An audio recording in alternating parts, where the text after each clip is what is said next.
अमृताची वेल असावी, नाही का? अमृताची वेल. आता वेल अमृताची असेल तर त्याला फळही अमृताचीच येणार. आणि जर फळ अमृताचं आहे तर त्या फळाचं बी सुद्धा काय आहे? अमृताचंच असणार. आणि म्हणून अमृताची फळे, अमृताची वेली, तेची चाली पुढे बीजाची हे, असं अमृतमय असणार. म्हणजे काय आहे? भगवंताचं नामचिंतन. आणि म्हणून तुकोबारा या ठिकाणी वर्णन करताना सांगतात, ऐशियाचा संग दे नारायण देवा, मला त्यांचा संग दे, त्यांचा सहवास दे, त्यांची सोबत दे. ज्यांच्या अंतःकरणामध्ये, ज्यांच्या वाणीमध्ये ओलावा आहे, बोलण्यात ज्यांचा ओलावा आहे, प्रेम आहे बोलण्यामध्ये. उत्तम सेवन शीतल कंठाशी, जे उत्तम सेवन करतात. सेवन म्हणजे काय? नुसतं खाणं एवढाच अर्थ सेवन या शब्दाचा नाही. तुकोबारा म्हणतात, तुका म्हणे शेष सेविन आवडी, वचन न मोडी बोलिले ते. वचन न मोडी बोलिले ते म्हणजे काय? शेष सेविन म्हणजे संतांनी जो उपदेश केलेला आहे, जे ज्ञान सांगितलेलं आहे, त्याचं सेवन करीन. म्हणजे काय करीन? त्याचा स्वीकार करीन, त्याचा अंगीकार करीन. आणि संत जे बोलले ते वचन खाली पडू देणार नाही. उत्तम सेवन शीतल कंठाशी, ज्यांचं सेवन उत्तम आहे. आणि उत्तम सेवन म्हणजे महाराज संत वाङ्मय आहे, भगवंताचे कथा कीर्तन आहे, भगवंताचं ज्ञान आहे, गीता भागवत हे उत्तम सेवन आहे. आणि म्हणून ज्यांचं उत्तम सेवन आहे, भगवंताचं नामचिंतन जे करतात. आणि महाराज उत्तम सेवनाचा एक परिणाम आहे, काहीतरी खाल्लं की त्याचा काहीतरी परिणाम होतो, बरोबर ना? शास्त्र सांगतं धूपम रूपम, बरेच सांगितलेलं आपल्याला, तर वेळेच्या अभावी काही शक्य नाही तेवढं सगळं. पण जे काही खावं त्याचा परिणाम दिसतो.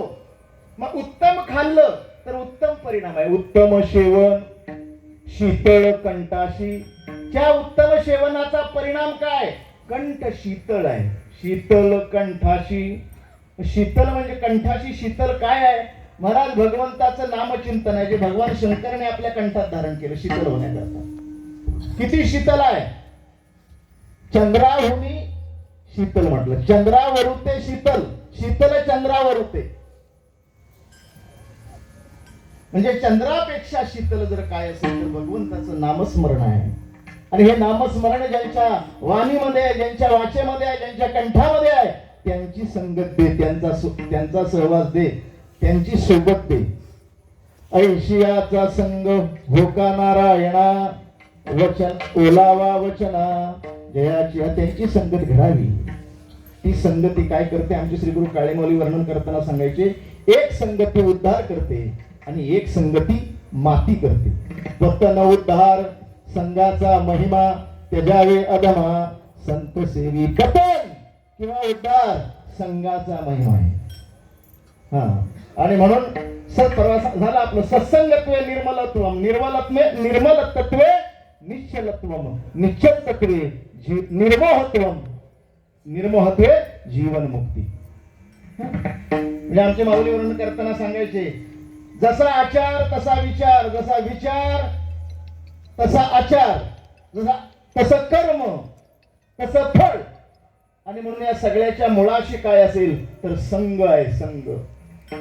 संगत आहे, सहवास आहे. आणि म्हणून तो कशाचा द्या? देवा भक्ताचा द्या, वैष्णवाचा द्या, संताचा द्या. आणि म्हणून शेवटच्या चरणामध्ये तुकोबारा म्हणतात, एखादं वन असावं आणि त्या वनामध्ये एखादं चंदन असावं. आणि त्या जंगलामध्ये, त्या वनामध्ये त्या एका चंदनाच्या आजूबाजूला जरी बोरी बाबळी असल्या तरी त्या सुद्धा त्या चंदनाच्या सहवासामुळे महाराज मोल पावतात. मोल म्हणजे त्यांना सुद्धा सुगंध येतो. ते असतात बाबळी पण त्या सुद्धा सुगंधित होतात. का? चंदनाच्या बाजूला राहिले. आणि म्हणून वर्णन करताना सांगतात, सर्वांगी सुवास परितो उगला न राहे, सभोवती तरुवर चंदन करी तुची जाय. त्या चंदनाच्या अंगात सुवास आहे, पण मला तो चंदन एकटा सुगंधित होत नाही, आजूबाजूला असलेल्या सगळ्यांना तो सुगंधित करतो. आणि म्हणून त्या संतांची संगत दे, त्या भक्तांची संगत दे की ज्याच्या कंठामध्ये भगवंताचं नाम आहे, ज्याची वाणीमध्ये ओलावा आहे, गोडवा आहे, ओलावा वाणीत उगाच येत नाही महाराज. आमचे श्री गुरु काळे माऊली सांगायचे. बघा लोकांना महाराज बोलता येत नाही. लोकांना आहे ना बोलता येत नाही. ओलावा नाही का नाही महाराज? ओलावा जिथून येतो ना ते नामच नाही ना हृदयात. ज्याच्या हृदयात नाम आहे तिथं ओलावा आहे, कर्कशता नाही. आणि म्हणून त्या ठिकाणी वर्णन करताना तुकोबाराया अभंगात सांगतात, भगवंता मला त्यांची संगत दे ज्यांच्या चित्तामध्ये भगवंताचं नामचिंतन आहे, ज्याचं कर्म उत्तम आहे, ज्याचं चारित्र्य उत्तम आहे, आणि जो अखंड भगवंताचं नामचिंतन करतो त्याचा संग दे हे सांगण्याकरता तुकोबाराया या अभंगामध्ये वर्णन करताना भगवंताकडे ही मागणी करतात. विठ्ठल विठ्ठल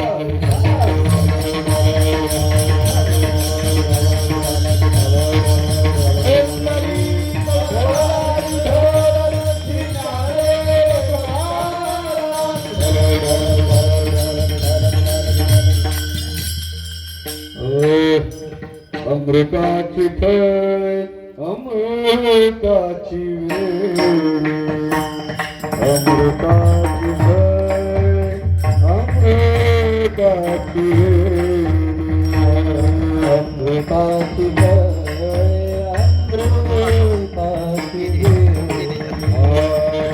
अमृताची फळ अमृताची वेळ, अमृताची फळ अमृताची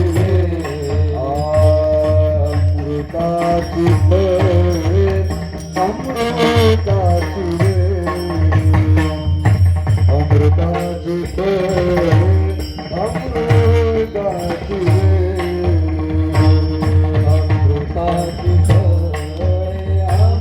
अमृताची वेळ, अमृताची फळ अमृताची वेळ. आतेची झाली पुढे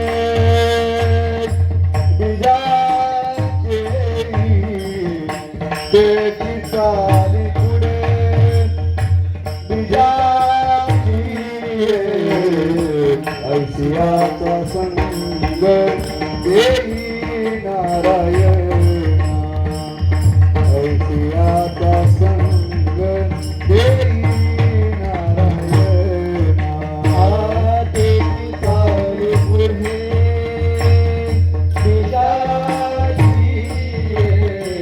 पुढे बीजाची. तुकोबाराया वर्णन करताना सांगतात अमृताचं फळ आणि अमृताची वेल. आणि बीज सुद्धा कसं आहे? अमृताचं आहे. महाराज कुठलं फळ चांगलं? ज्याचं बीज चांगलं असतं ते फळ चांगलं कधी होतं? बीज चांगलं असेल तर. बीज चांगलं नसेल तर फळ चांगलं होईल का? नाही. आमची मोठी गोष्ट सांगायची. कसं झालं, एक दोन शेतकरी होते आणि दोघांनी ठरवलं काय करायचं, भुईमुग पेरायचा. मोठं रान मोठं शेत होतं, भुईमुग पेरला महाराज. एकाचा तरारून आला वर असा, चांगला एकाचा, दोघांनी एकदमच पेरला होता. आणि मग एकत्र बघायला गेलं तर एकाचा पिकला चांगला, दुसरा होता तो म्हणाला अरे आपला पिकला नाही चांगला. आणि म्हणून त्यानं विचारलं त्याला, तू पण भुईमुग पेरला, मी पण भुईमुग पेरला, एकाच दिवशी पेरली, सगळी खतं वगैरे व्यवस्थित दोघांनी सारखी घातली, पण मग तुझा भुईमुग चांगला आला आणि माझा भुईमुग चांगला आला नाही, याचं कारण काय असावं? तू कसा पेरला होता? तो म्हणाला मी हिरवा पेरला होता. हा म्हणाला मी भाजून पेरला होता. विठ्ठल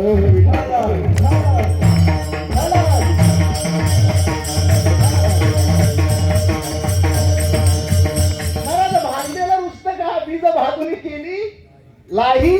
बी जर चांगलं नाही तर फळ कसं चांगलं येईल महाराज? आणि म्हणून तुकोबाराया म्हणतात बीज चांगलं आहे, वेल चांगली आहे, आणि म्हणून त्याच्यावर आलेली फळं चांगली आहेत. मग आपल्याकडे बाकीच्या सगळ्या वेली बऱ्याच आहेत. वेलींचे प्रकार हे झाडं, काही झाडं असतात, काही वेलवर्गीय असतात. आपल्याकडे खूप वेली असतात, बरोबर ना? आपल्याला फक्त घेवडीची वेळ माहिती नाही ना, लोक शेत करायची तेव्हा बदलतीची माहिती नाही का महाराज? पण इथं वेल कसली आहे महाराज? अमृताची. अमृताची वेल कशी असते? कुठल्या वेलीला अमृताची वेल म्हणतात? अशी काही वेल असते का? तुकोबाराया म्हणतात आहे. विठ्ठल विठ्ठल विठ्ठल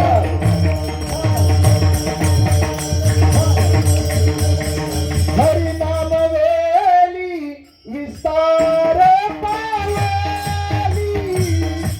हरी नाम वेली विस्तार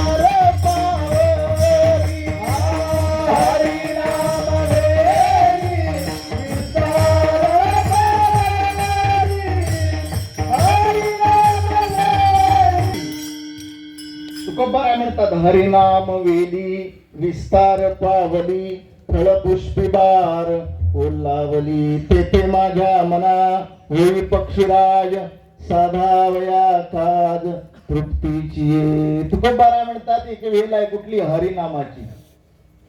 हरिनामाची वेली आणि ती साधी वेल नाही महाराज, एका जागेवर हल्ली नाही, विस्तार पावली म्हणजे काय झाली, मोठी झाली, मोठी झाली महाराज. किती मोठी झाली, तिचा वेलू गेला गगनावरी, तिचा वेलू गेला गगनावरी, तिचा वेलू गेला गगनावरी, तिचा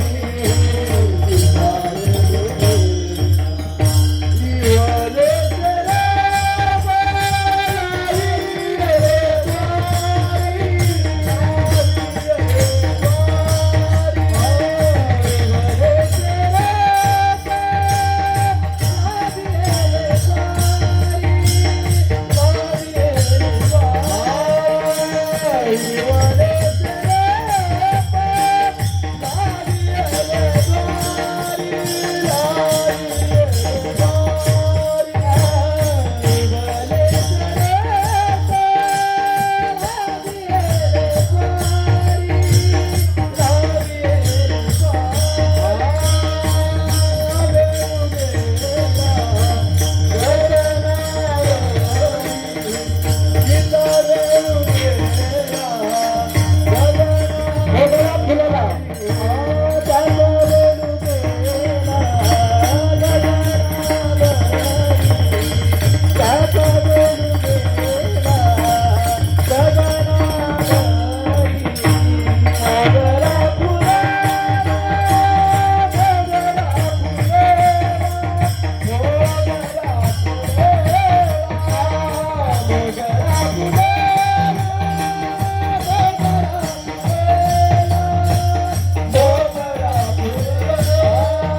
मोगरा फुलेला फुले वेचिताच भारू कधी असेल इवलेश रूप लाविले द्वारी त्याचा वेलू गेला गगनावरी. हरिनाम वेली पावली विस्तार. किती विस्तार महाराज, गगनावर नाही का महाराज. ज्ञानोबराय काय म्हणाले, ज्ञानदेव कुसे निवृत्तीशी चाड गगनाहून वाढ. हा, गगनापेक्षा मोठं जर काय असेल तर तो विस्तार आहे त्या वेलीचा. आणि म्हणून त्या वेलीचा विस्तार होण्याकरता काय पाहिजे महाराज, बीज चांगलं, बीज नाही का. चांगल्या बीज म्हणजे चांगलं जर बिया नसेल तर शेती भरभरते महाराज नाही का महाराज. इवलेशे रूप छोटस रूप महाराज भाईने इथं सुरू केलं, यांचं पुण्यस्मरण आहे. त्या भाईनी गावागावातून लोक बोलवून श्री गुरु बाबा महाराजांचे कार्यक्रम सुरू केले. इवलेशे रूप लाविले द्वारी. आणि महाराज आता बघता बघता काय झालेलं आहे, त्याचा विस्तार झालेला आहे. अमृताची फळे, अमृताची वेली, त्याची चाली पुढे विजयाची. महाराज भाईंच्या माग त्यांच्या मुलांनी देखील काय केलं, हा जो विस्तार, ही जी वेल भाईंनी लावली, ती वेल कशी झालेली महाराज, जोपासलेली आहे, सांभाळलेली आहे. आणि म्हणून त्या जोपासलेल्या वेलीला हा आलेला सगळा बहर आहे. विठ्ठल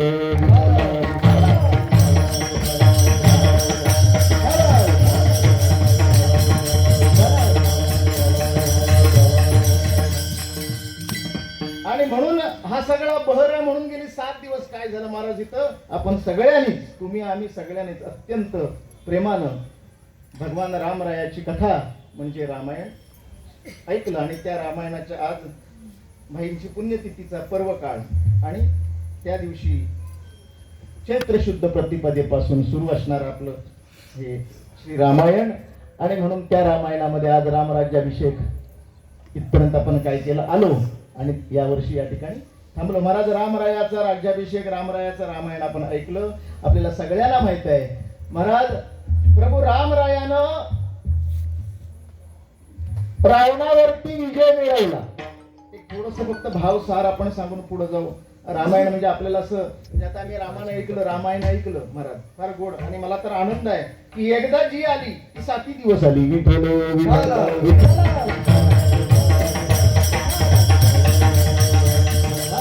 आणि महाराज आपण रामायण पाहिलं, काल युद्धकांड पाहिलं आणि त्या युद्धकांडामध्ये आपण असं पाहिलं पहिल्यांदा काय झालं महाराज.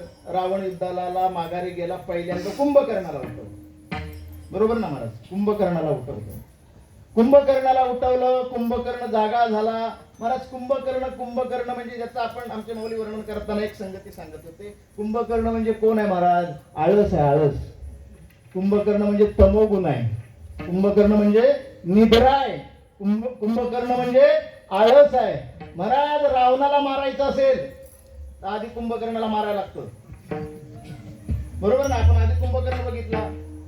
हा अहंकार म्हणजे रावण, त्याला मारायचं असेल तर आधी कुंभकर्णाला मारायला लागतं. कुंभकर्णाला म्हणजे कोणाला मारायला लागतं. आलसाला मारायला लागतं. आपण आता काल पाहिलं कुंभकर्ण मरत नव्हता. विभीषणानं सांगितलं त्याला पाठ दाखवायला लागेल. रामराय म्हणाले पाठ दाखवणार नाही. पण महाराज पाठ दिसली आणि कुंभकर्ण पडला. आळसाला पाठ दिली की तो पडतो. आळसाला जर समोर आळस अंगात घेतला आळस पळत नाही महाराज. आणि म्हणून कुंभकर्ण म्हणजे आळस आहे. कुंभकर्ण म्हणजे काय आहे. निद्रा. आणि म्हणून महाराज जर अहंकाराला मारायचं असेल, आमचे श्रीगुरु सांगत होते काळे माऊली की अहंकाराला मारायचं असेल तर निद्रेला सुद्धा जिंकलं पाहिजे ना. तुकोबाराय काय म्हणाले. युक्ताहार विहार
विभीषण म्हणजे आळस आहे. विभीषण म्हणजे निद्रा आहे. कुंभकर्ण म्हणजे निद्रा आहे. कुंभकर्ण म्हणजे आळस आहे. एवढंच नाही महाराज. आपण कुंभकर्णाच्या खाण्याचं वर्णन ऐकलं. कुंभकर्ण म्हणजे महाराज म्हणजे अपार खाणं आहे. अनलिमिटेड. हा त्याची भूकच भागायची नाही महाराज. ज्याला साधक व्हायचे ना महाराज त्याने या 3 गोष्टी जपाव्या. काय. लोलुप्य ते काय निद्रे ते जिनावे.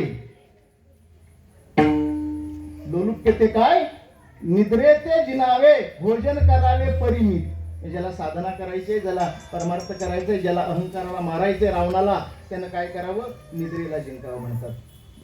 काय करावं. आहार कमी करावा म्हणजे परिमित खावं. परिमित म्हणजे शंकराचार्य असं म्हणायचे की आहार भूक हा आजार आहे समजून आहार हे औषध घ्यावं. काय म्हणायचे. भूक हा आजार आहे समजून आहार म्हणजे जेवण हे औषधासारखं घ्यावं. मग काय होतं. जेवण जर अति घेतलं की मग औषध आहारासारखं घ्यायला लागतं.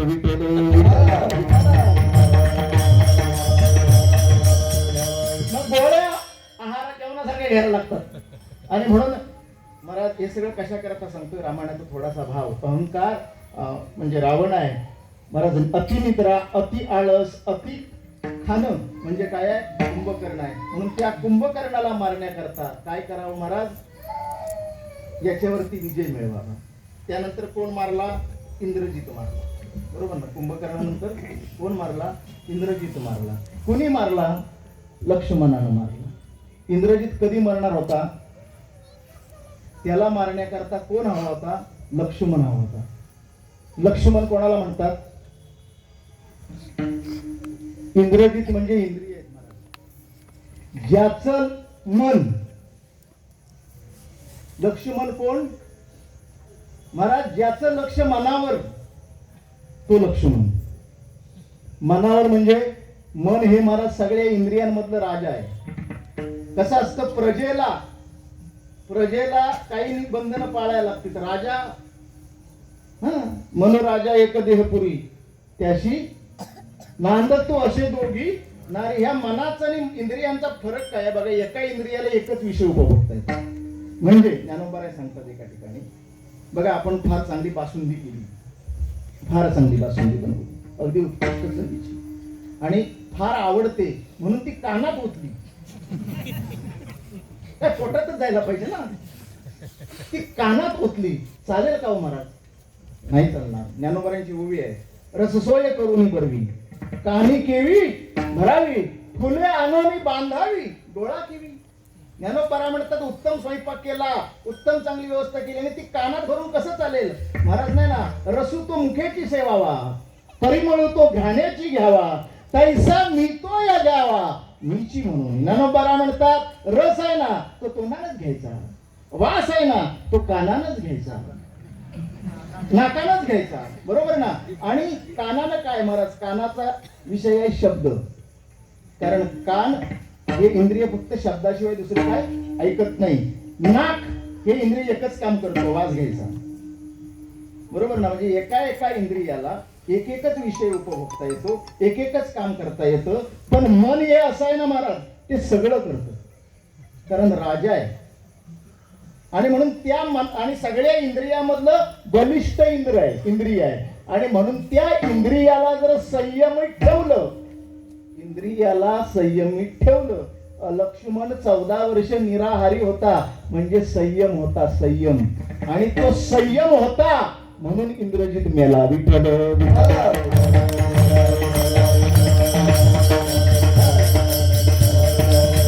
आणि म्हणून महाराज अहंकाराला मारायचं असेल तर झोपेला जिंकलं पाहिजे, निद्रेला जिंकलं पाहिजे, आहाराला जिंकलं पाहिजे. तसं